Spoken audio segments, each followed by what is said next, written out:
तो इसको ध्यान से समझिएगा कि सभी के सभी जो प्रश्न है ये मोस्ट इंपॉर्टेंट है, ठीक। जो अधिक बार आए हैं उन्हीं को हमने चुन चुन करके यहाँ पर लिख रखा है, ठीक है। तो इसको ध्यान से समझिएगा। जैसे यहाँ पर क्वेश्चन नंबर 1 कह रहा है कि वियना संधि कब हुई थी। इसमें सन दिया हुआ 1848, 1815, 1834 और 1900। तो इसमें आपका ये बी नंबर सही हो जाएगा, ठीक है। अगला है कि हिंद स्वराज पुस्तक के लेखक हैं महात्मा गांधी, सरदार पटेल, सुभाष चंद्र बोस और बाल गंगाधर तिलक।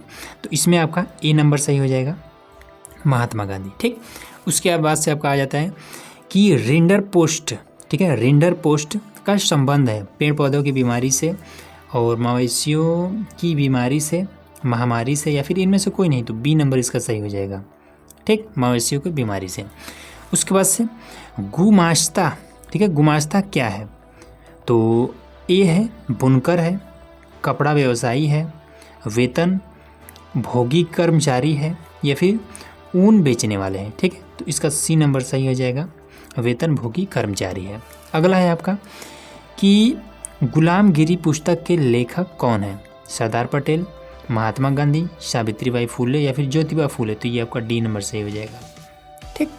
अगला प्रश्न है आपका श्रीलंका स्वतंत्र राष्ट्र कब बना? 1947 और 1948, 1957, फिर 1981। तो ये आपका बी नंबर सही हो जाएगा, ठीक। 47 में भारत हुआ था स्वतंत्र, 48 में श्रीलंका हुआ था। चलिए अगला है कि भारत में लोकतंत्र विकेंद्रीकरण हेतु किया गया संवैधानिक प्रावधान है महिलाओं को संसद में प्रतिनिधित्व, स्थानीय स्वशासी, ठीक है, स्थानीय स्वशासी निकायों को संवैधानिक दर्जा तथा नियमित चुनाव, न्यायपालिका का स्वतंत्रता, उसके बाद से केंद्र तथा राज्यों के कार्यों का वर्गीकरण। तो इसमें बी नंबर सही हो जाएगा, स्थानीय स्वशासी निकायों के संवैधानिक दर्जा तथा निकाय तथा नियमित चुनाव, ठीक, ये आपका सही हो जाएगा। अगला देखिए, तो चलिए यहाँ पर हमारा अगला प्रश्न आ जाता है, प्रश्न नंबर 8वां। इसमें कह रहा है कि भारत में संविधान की दृष्टि से कौन सा कथन सही है? तो नंबर 1 है कि सनातन भारत का राजकीय धर्म है, अल्पसंख्यकों को उनकी संख्या के अनुरूप प्रतिनिधित्व, धर्म के आधार पर भेदभाव का अभाव, ईसाइयों का विशेषाधिकार। तो इसमें सी नंबर सही हो जाएगा, ठीक है, धर्म के आधार पर भेदभाव का अभाव।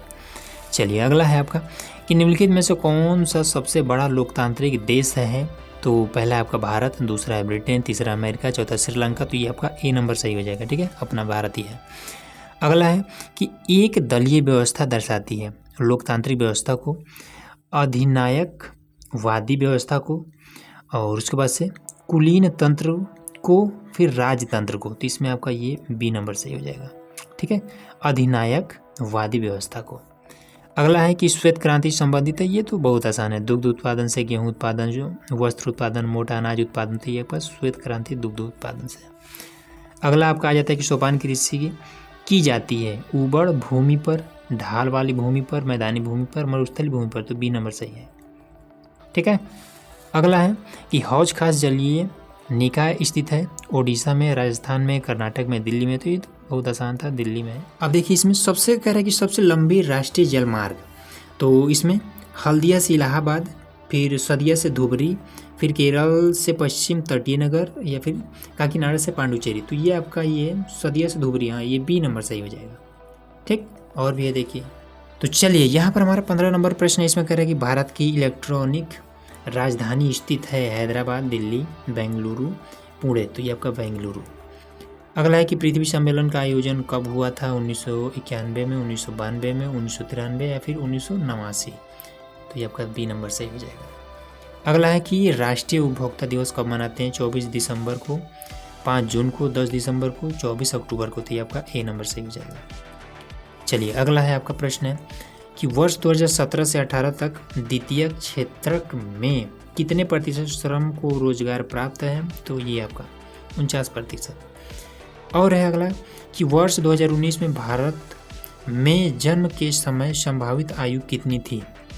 68.8 वर्ष, 72.8 वर्ष, 75.8 वर्ष, फिर 67.8 वर्ष। तो ये आपका ए नंबर सही है, ठीक, 68.8 वर्ष। अगला है कि वर्ष 2012 में भारत के प्रति 1000 ग्रामीण परिवारों में कितने प्रतिशत परिवारों के पास एक स्रोत व्यावसायिक बैंक है। तो इसमें आपका 33%, बी 18, 25 और 40, तो ये आपका ए नंबर सही है।